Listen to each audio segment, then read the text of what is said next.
I sold your worthless land to protect my son's future, my mother-in-law hissed, her diamond rings glinting in the dim study. You're just a gold digger who lucked into an inheritance.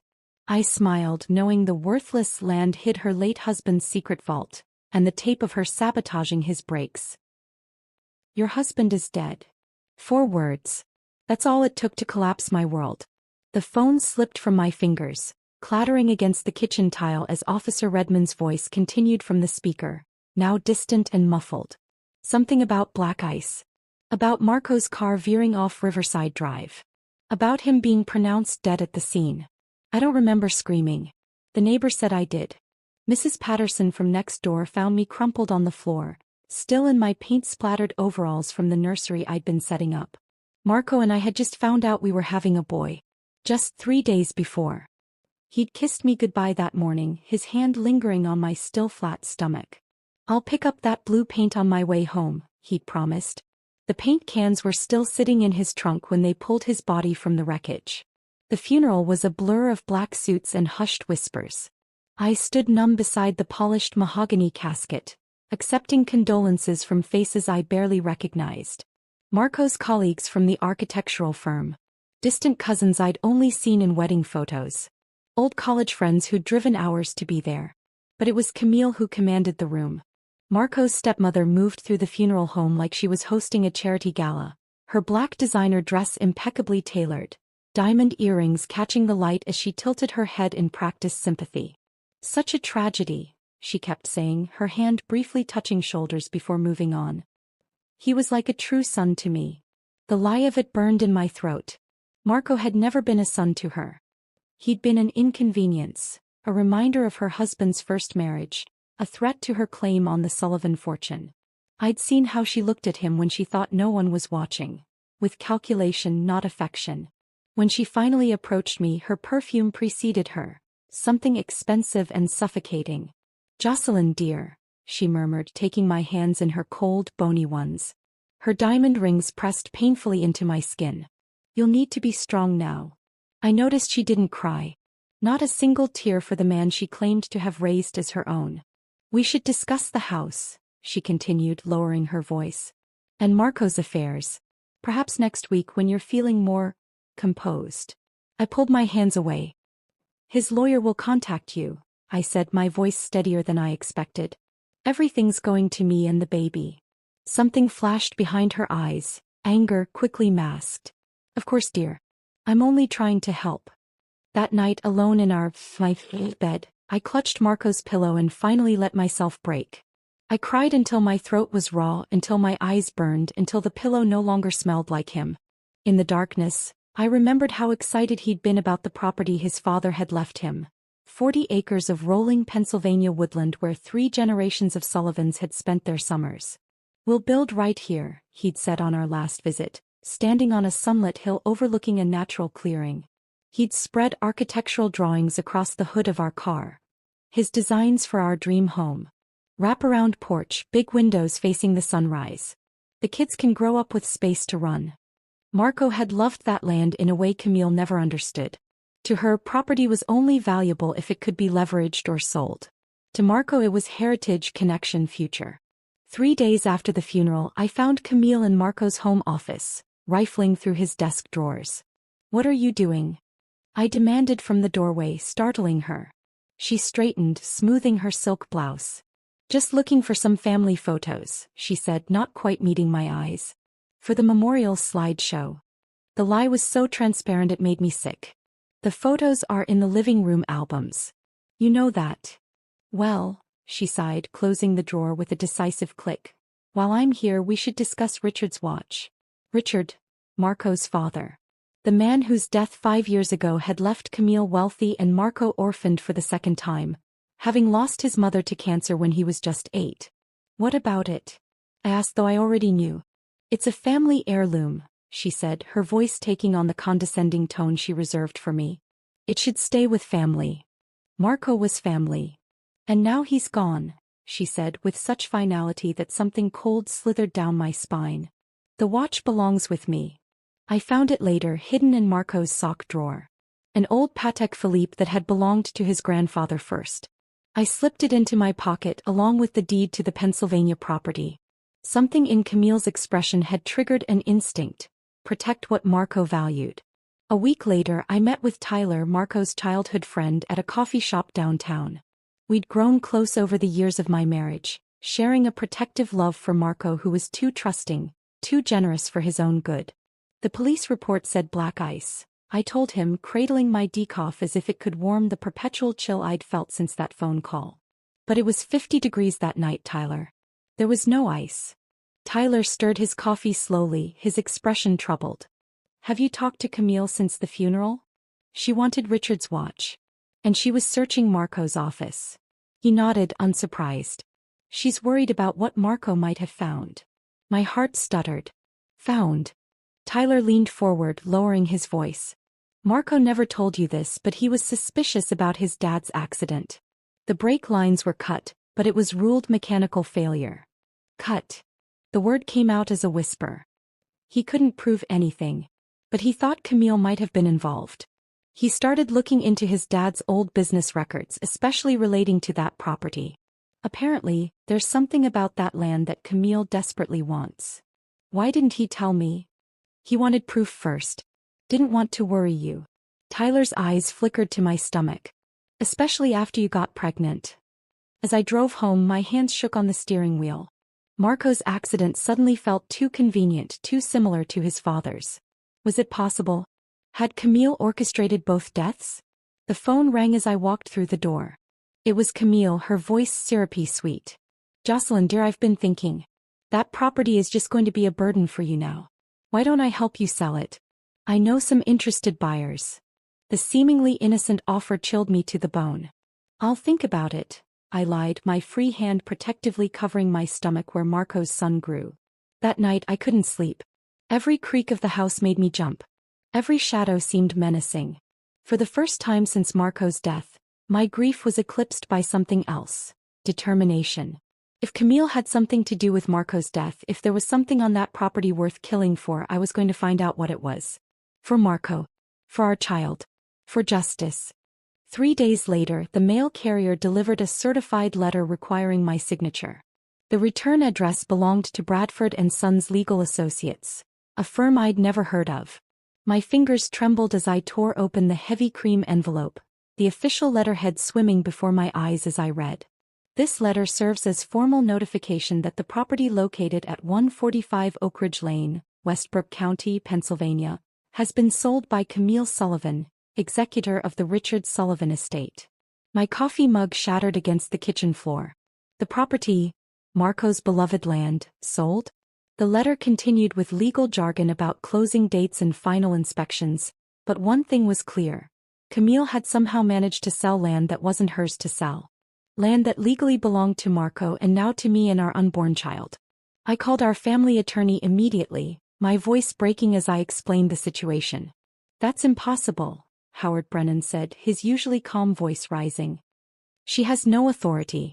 Richards will explicitly left that property to Marco. I drew up the paperwork myself. The letter says she acted as executor. She was executor of Richard's estate, yes, but that role ended years ago when all assets were distributed. She's filed false documents. Don't worry, Jocelyn. This won't stand. But worry was all I could do. That land was more than property. It was Marco's legacy, our future, our son's birthright. And now some stranger was preparing to take possession. I drove to Camille's house in the affluent Lakeview district, my hands gripping the steering wheel so tightly my knuckles turned white. The sprawling Tudor-style mansion had always intimidated me, with its manicured hedges and security cameras discreetly positioned at the gates. Today, I didn't bother announcing myself through the intercom. I used the family code Marco had given me years ago, a code Camille probably thought I didn't know. Her housekeeper, Elena, looked startled when I burst through the front door. Mrs. Sullivan, is Camille home? In her study, but she has a meeting in. I didn't wait for her to finish. The study was at the back of the house, a wood-paneled room that had once belonged to Richard. Camille had redecorated after his death, replacing his comfortable leather chairs with delicate antiques that no one was actually meant to sit in. She looked up from her desk when I entered, her reading glasses perched on her nose, surprise quickly morphing into annoyance. Jocelyn. I wasn't expecting you. I'm rather busy. I slapped the letter onto her desk. You sold Marco's land. A flicker of something, guilt? Irritation, crossed her features before her expression settled into practiced neutrality. The property was becoming a liability. Property taxes, upkeep. I made an executive decision. It wasn't yours to sell. Of course it was. She removed her glasses, folding them deliberately. There was a codicil to Richard's will. The property reverted to me if it remained undeveloped for 5 years. Marco knew this. That's a lie. My voice shook with fury. Marco would have told me. Camille stood, circling her desk to close the study door. When she turned back to me, the polite mask had vanished. Her eyes were cold, calculating. You know what I think? She said, her voice dropping to a near whisper. I think Marco didn't tell you a lot of things. Like the fact that his father's company was nearly bankrupt when he died.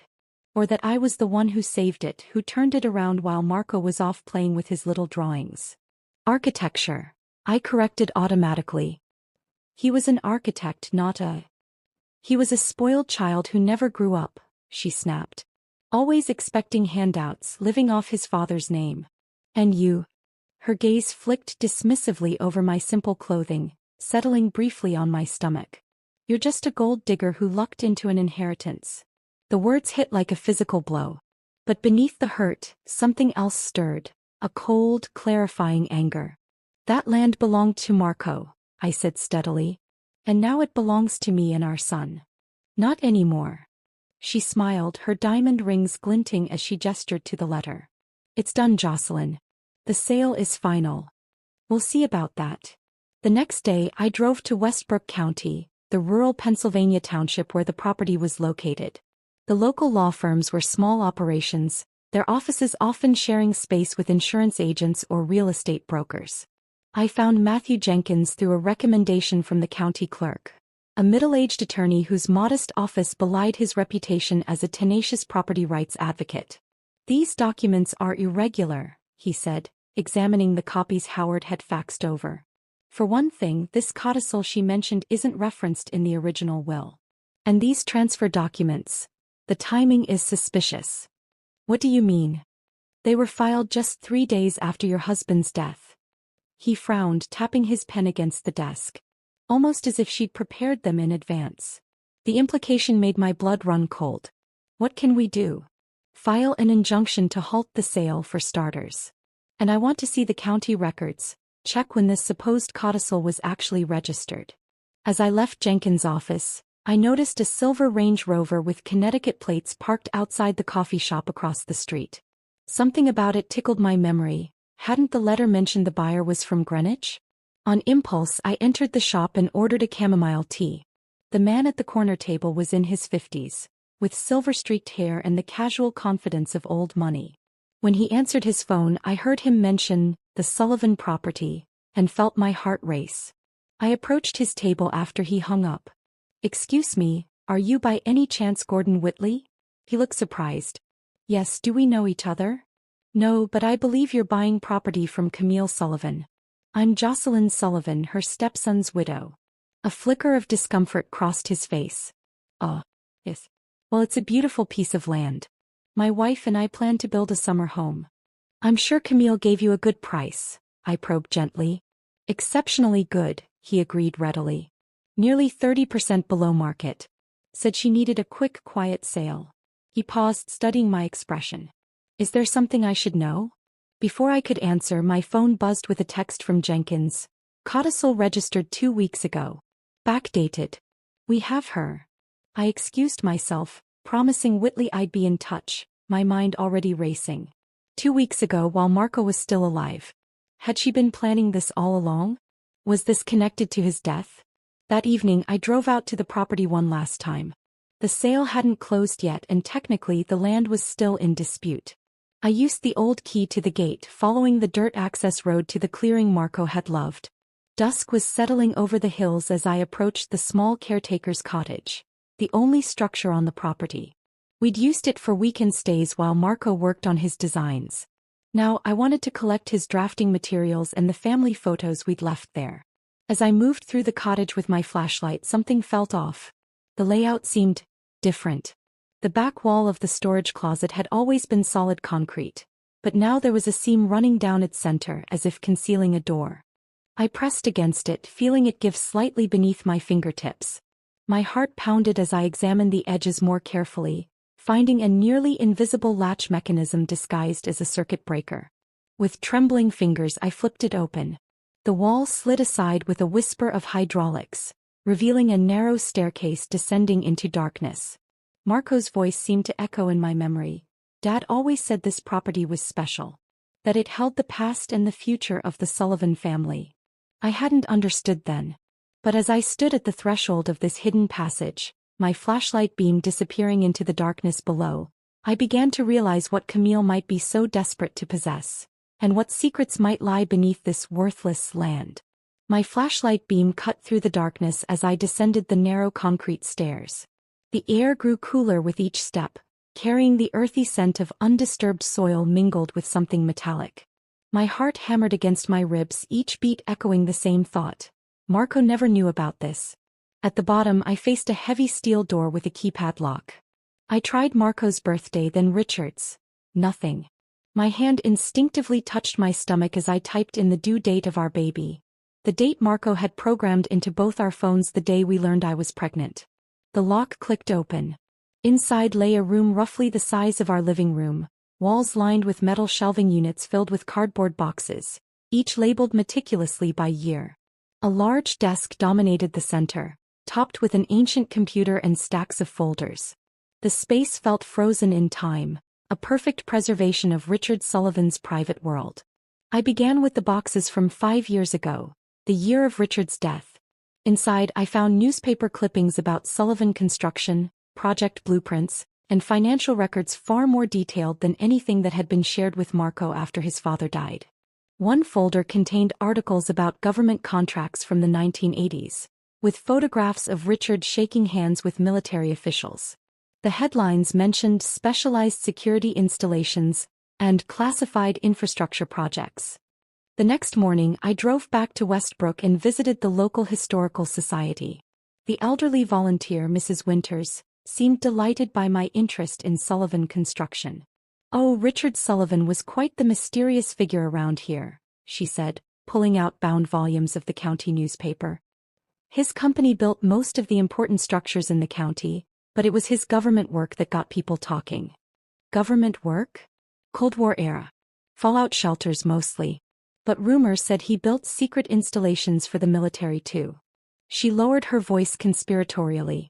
Some folks claimed he built a network of bunkers beneath half the county, all connected underground. Probably just tales, but Richard never confirmed or denied anything. As she continued searching through archives, I noticed a photograph on the wall. A groundbreaking ceremony for the county courthouse. Among the officials stood a younger Richard Sullivan, and beside him, a man I recognized instantly. "Who's that?" I asked, pointing. "Oh, that's Frank Miller. He was Richard's right-hand man for 30 years. Still lives out on Cedar Creek Road. Keeps to himself these days."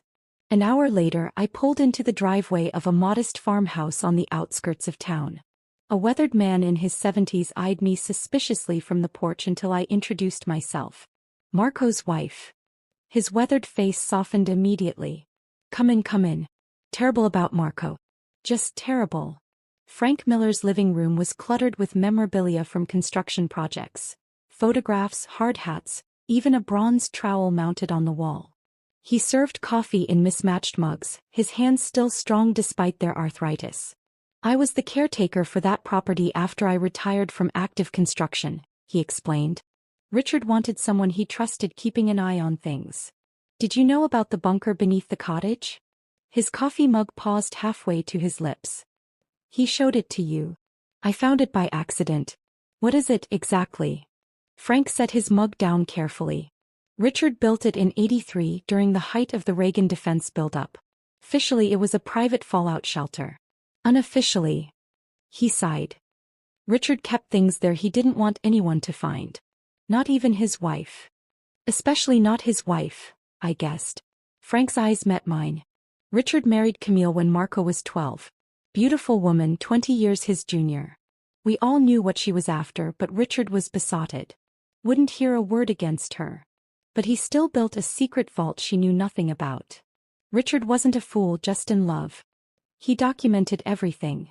Frank leaned forward. If you found the outer chamber, you should know there's more.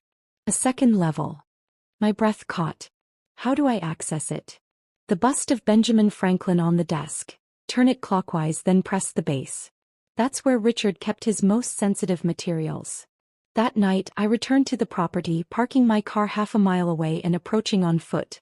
The property was technically in legal limbo due to Jenkins' injunction, but I couldn't risk being caught trespassing if Whitley decided to visit his future purchase. The cottage stood silent against the night sky. I slipped inside, my flashlight beam bouncing off the walls as I made my way to the hidden entrance. The bunker felt even more ominous in the dead of night, the steel door groaning as it swung open. Inside, I went straight to the desk and found the small bronze bust of Franklin. It turned easily, revealing a button in its base. When I pressed it, a section of flooring beside the desk slid open, revealing another staircase. The lower level was smaller but more sophisticated, a concrete room humming with aging electronics. One wall held surveillance monitors, now dark and dead. Another was lined with filing cabinets. But it was the massive safe in the corner that drew my attention. A commercial-grade vault with a combination lock. Frank had given me the combination. Marco's birthday, followed by the latitude and longitude coordinates of the property. The heavy door swung open, revealing stacks of documents, flash drives, and a metal lockbox. Inside the lockbox, I found bundles of cash, passports in different names with Richard's photo, and at the very bottom, an old dictaphone with a cassette tape still inside. The label made my blood freeze. Camille, brake lines, October 17, 18. The date of Richard's fatal car accident. My hands trembled as I searched for something to play the tape on. In a drawer beneath the surveillance equipment, I found an old tape player. I connected it to a power source, inserted the cassette, and pressed play. At first there was only static, then a woman's voice, unmistakably Camille's, emerged through the crackling audio. It has to look accidental, you understand? Richard takes that mountain road every Wednesday. The brake lines need to be cut just enough that they'll fail on the sharp turns, but not before he's well away from town. A man's gruff voice responded, "This is going to cost you extra. This kind of job. Money is no object. Once I'm a widow, there will be plenty to go around. Just make sure it's clean. And remember, if this ever comes back to me, I have nothing to lose by taking you down with me." The tape continued with details of payment and timing. My stomach churned as I listened to Camille methodically plan her husband's murder. When the recording ended, I sat in stunned silence, the magnitude of what I'd discovered washing over me. Camille hadn't just manipulated her way into Richard's fortune. She'd orchestrated his death. And now, with the same cold calculation, she'd arranged for Marco's accident, and was erasing all evidence of her crimes by selling the one place that held proof of her guilt. As I carefully packed the tape and most damning documents into my bag, a new determination hardened within me. This wasn't just about reclaiming Marco's land anymore. It was about justice. For Richard, for Marco, and for our unborn son who would never know his father. Camille Sullivan was about to discover that she'd underestimated the wrong widow. Dawn was breaking as I drove home, the evidence safely tucked in my bag, my mind racing with possibilities and dangers. The recording was damning, but would it be enough? Audio technology from 5 years ago could be challenged in court. I needed more. A comprehensive case that would leave no room for Camille to slither away from justice. After a few hours of fitful sleep, I began systematically going through the documents I'd taken from the vault. Financial statements revealed discrepancies in Sullivan Construction's accounts following Richard's death. Large sums transferred to offshore accounts. Project funds mysteriously depleted. Clients billed for work never completed. Camille had been systematically bleeding the company dry while maintaining a facade of prosperity. One folder contained handwritten notes from Richard, dated just weeks before his death. See accessing restricted files. Changed all passwords. Must confront. Another note, dated 3 days before his accident. Meeting with lawyer tomorrow. Changing will and company structure. He had known. Richard had discovered Camille's betrayal and was planning to cut her off. His death hadn't just been convenient. It had been necessary for her survival. I needed someone who could authenticate the tape, someone who understood digital forensics but could also be trusted completely. Marco had often mentioned his cousin Alex, who had distanced himself from the family years ago after a falling out with Camille. He now ran a cybersecurity firm in Boston. Finding his contact information proved challenging. Camille had systematically erased him from family records. Eventually, I tracked him down through an old college alumni directory. His response to my email was immediate. "Meet me at Westfield Cafe tomorrow, 2 p.m. Come alone." Alex Sullivan looked nothing like Marco. Where my husband had been tall and broad-shouldered, Alex was compact and wiry, with restless energy that manifested in constantly moving hands. But they shared the same penetrating gaze, the same ability to focus completely on whoever was speaking. "I always knew she was poison," he said after I'd explained everything, his voice low and intense. "Uncle Richard was smart, successful, but blind when it came to her. What exactly do you have?" I showed him copies of the financial documents and played a short clip of the recording on my phone. His face darkened. "That's definitely her voice. I'd recognize that cold, calculating tone anywhere." He paused, fingers drumming on the table. "But you need more than just authentication. You need chain of custody, proof these weren't tampered with." "I can help with that." Alex explained he would need to work with the original tape and documents, using specialized equipment to verify their authenticity and age. "We can create digital fingerprints that prove when they were created and that they haven't been altered. It's the same technology used in high-profile legal cases." As we finalized plans, Alex hesitated, then reached into his messenger bag. "There's something else you should know. Marco contacted me about 3 months ago. He was suspicious about his father's death and wanted my help investigating Camille." My heart stopped. "What?" He handed me a sealed envelope. "He sent me this about 2 weeks before his accident with instructions to give it to you if anything happened to him. I've been trying to find the right time." With trembling fingers I opened it. Inside was a USB drive and a letter in Marco's familiar handwriting. "My darling Jocelyn, if you're reading this, my suspicions about Camille were correct. I've been secretly investigating Dad's accident. The attached files contain everything I've found so far: financial records showing embezzlement, communications with offshore accounts, and testimony from a mechanic who believes Dad's brake lines were deliberately damaged. I plan to confront Camille with this evidence next month, after securing our future. I've taken precautions, but if something happens to me, please take this to Detective James Reeves at the State Police. He's an old friend and will handle this discreetly. Know that I love you and our child more than anything. Whatever happens, stay safe. Forever yours, Margot." Tears blurred my vision as Alex gently took my hand. He was careful but not careful enough. "The week before his accident, he told me he thought someone had broken into your house while you were both at work. I remembered coming home that day to find picture frames slightly askew, books rearranged on shelves. Small inconsistencies I'd attributed to my pregnancy brain. She must have found something that tipped her off," Alex continued. "And then she arranged his accident," I finished, cold fury replacing my grief. "Just like she did with Richard." Over the next 2 weeks, Alex and I built our case methodically. He authenticated the recording using techniques that would stand up in court, while I organized the financial evidence into a clear narrative of fraud spanning 5 years. We discovered that Marco had been quietly documenting Camille's embezzlement from company accounts, likely what had signed his death warrant when she discovered his investigation. Detective Reeves, a stoic man with compassionate eyes, listened carefully to our evidence but warned us about proceeding. "This is circumstantial," he explained. "Damning, yes, but a good lawyer could create reasonable doubt. If we move too soon, she'll slip away and destroy whatever evidence remains. We need more. Preferably a confession." "She'll never confess," I said bitterly. "Everyone confesses when they believe they're untouchable," Reeves replied. "The key is making her feel safe enough to talk freely."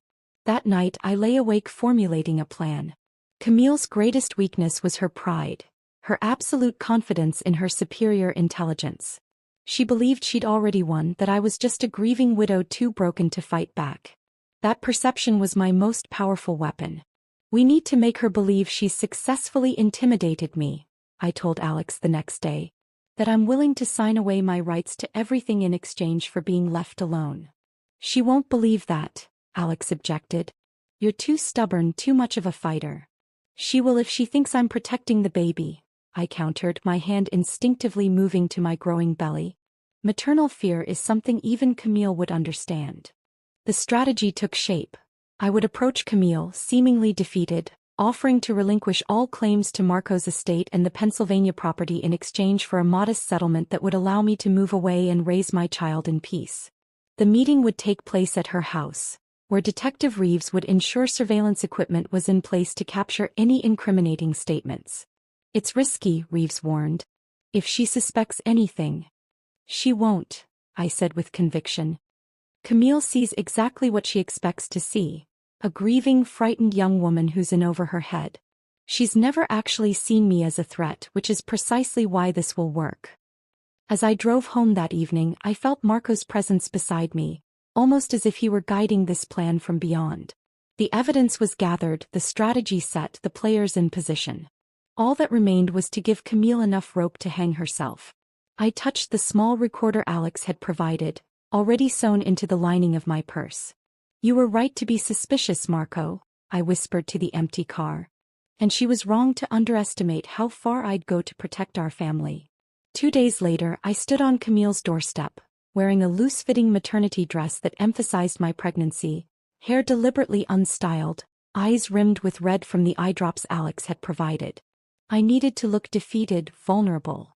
Exactly what Camille would expect from a grieving widow finally broken by circumstances beyond her control.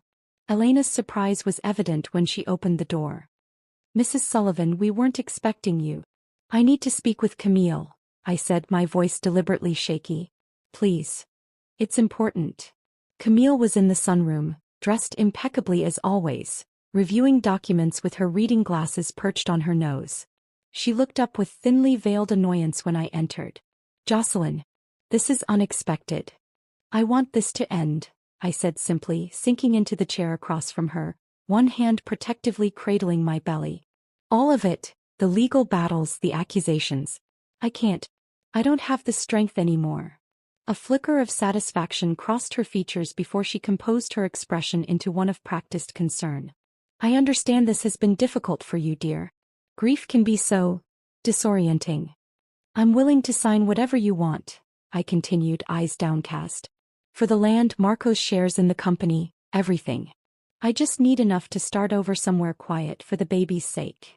That's very sensible of you, she murmured, setting aside her papers. I've always said you were a practical girl, despite your emotional attachment to that property. The recorder in my purse was capturing every word, but I needed more than just a settlement discussion. I needed her to reveal her true nature. I've been thinking about what you said, I ventured, about me being a gold digger. Maybe you were right. Maybe I did see Marco as my ticket to security. The words tasted like poison, but I forced them out. But you understand that better than anyone, don't you? Marrying into comfort, into privilege. Her eyes narrowed slightly. That's a rather bold comparison. Is it? You were 26 when you married a wealthy man 30 years your senior. I was 24 when I married Marco. We both saw opportunities and took them. Her lips thinned into a tight smile. The difference, my dear, is that I was smart enough to secure my position. Richard may have been besotted, but I made myself indispensable. You, on the other hand. She gestured dismissively at my pregnant form. You relied solely on sentimentality and biology. And look where that got me, I said bitterly. A widow at 27 fighting a losing battle against someone who's always 3 steps ahead. I leaned forward, injecting admiration into my voice. How did you do it? Turn everything to your advantage so perfectly? Pride, her fatal flaw. Camille couldn't resist the opportunity to showcase her superior intellect, especially to someone she considered beneath her. Planning, my dear. Meticulous planning. She removed her glasses, setting them aside with deliberate precision. Richard was a brilliant businessman but an utter fool in personal matters. He actually believed I married him for love. Her laugh was cold, brittle. When I realized he was becoming suspicious about certain financial adjustments, well, arrangements had to be made. My heart raced, but I kept my expression neutral. The car accident. Accidents can be so unpredictable, she said with a small smile. unless they're carefully orchestrated.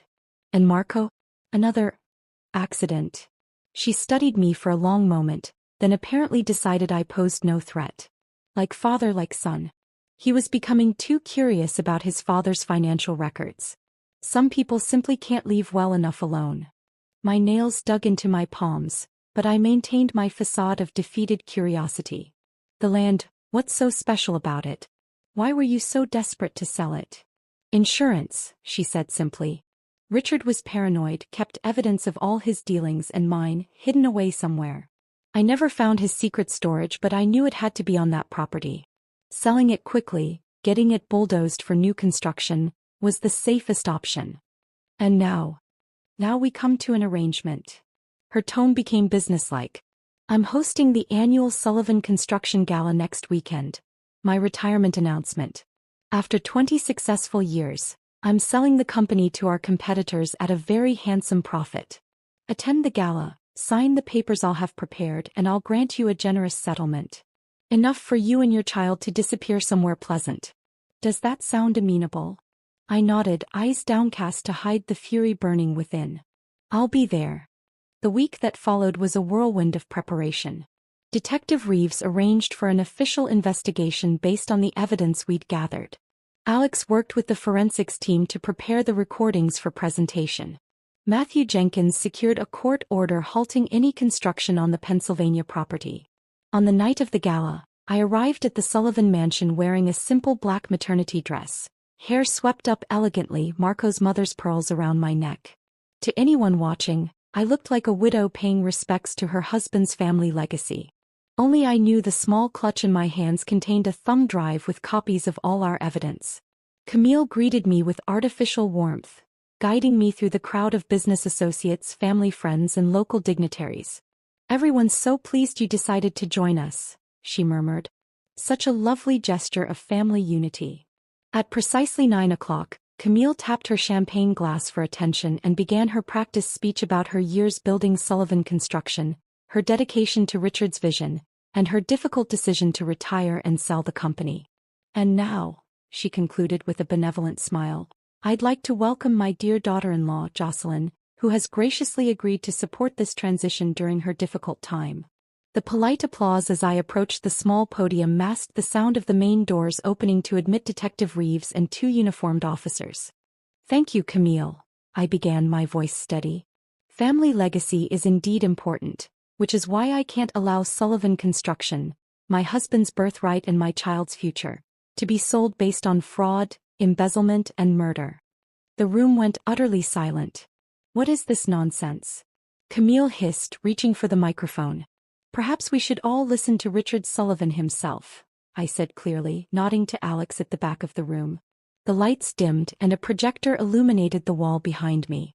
Richard's face appeared. A video recording from the bunker, dated 1 week before his death. If anyone is watching this, I'm likely dead at the hands of my wife, Camille. Richard's recorded voice echoed through the stunned room. I've discovered she's been systematically embezzling from our company accounts and has established offshore holdings in preparation for leaving me. When confronted, she threatened me. I fear for my safety and have therefore compiled this evidence. Camille lunged toward the projection equipment, only to be intercepted by Detective Reeves. Camille Sullivan, you're under arrest for the murders of Richard Sullivan and Marco Sullivan, as well as multiple counts of fraud and embezzlement. This is absurd, she shrieked, her perfectly controlled facade crumbling. She's the fraud. A manipulative gold digger who's fabricated all of this. Actually, came a voice from the crowd, she didn't fabricate anything. Gordon Whitley, the property buyer, stepped forward. When Mrs. Sullivan approached me with concerns about the property sale, I began my own investigation. As a former prosecutor, something felt wrong about the urgency and the below-market price. I've been cooperating with Detective Reeves for weeks, recording all my interactions with Camille. Another voice joined in, Elena, Camille's housekeeper. I also provided evidence.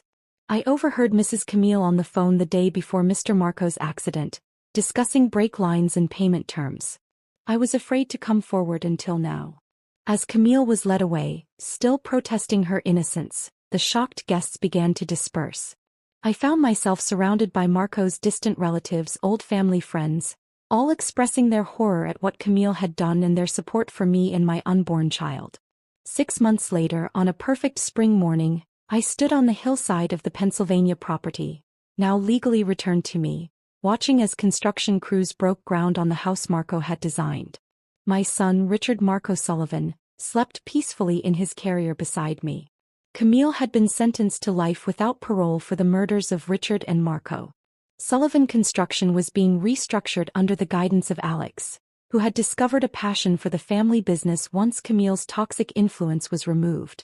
The property's secret bunker had been properly documented by authorities, its contents providing closure for many of Richard's old business associates who had also suffered from Camille's manipulation. At my request, the bunker itself would be preserved, a testament to Richard's foresight and Marco's courage in pursuing the truth.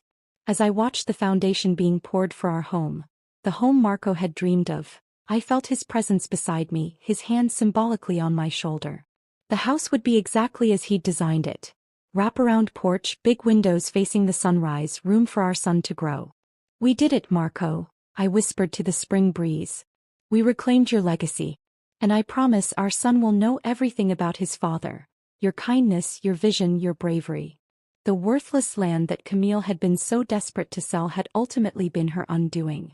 And now, it would be the foundation of the future Marco had envisioned. A place where truth was valued, justice prevailed, and love endured beyond death itself.